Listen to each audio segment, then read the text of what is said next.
So hey guys, আসসালামু আলাইকুম। কী অবস্থা তোমাদের?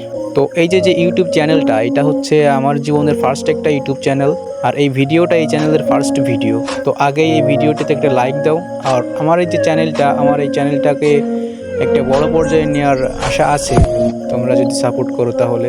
তো এই চ্যানেলটা খোলার একমাত্র উদ্দেশ্য হলো, তোমরা যারা ভালো গেম প্লে করো বা তোমরা যারা ভালো খেলো, বাট তোমাদের স্কিলটা মানুষজনকে দেখাইতে পারতেছো না, তো আমি তোমাদেরকে দেখানোর সুযোগ করে দিব। এই চ্যানেলটা খোলার উদ্দেশ্যই আমার একটা। তো কীভাবে দিব, যেটা হচ্ছে গিয়ে তোমরা এই চ্যানেলটি সাবস্ক্রাইব করে ভিডিওতে এবং একটি লাইক দিয়ে তো কমেন্টেও বলবা যে ভাই আমি গেম প্লে স্কিল দেখাইতে চাই, আমার গেম প্লেটা দেখাইতে চাই মানুষজনকে। জাস্ট এটুকু কমেন্ট করে জানাবা, আমি 100% গ্যারান্টি দিলাম যে তোমাদের ট্রাইআউট নিব এবং এই ভিডিওই আমরা ইউটিউব চ্যানেলে আপলোড করব। সো তোমাদের গেম প্লেটা যদি দেখাইতে চাও মানুষজনকে, তাহলে এখনই সাবস্ক্রাইব করো চ্যানেলটি এবং লাইক করে সুন্দর একটি কমেন্ট করে বলে যাও যে ভাই আমি আমার গেম প্লে দেখাতে চাই।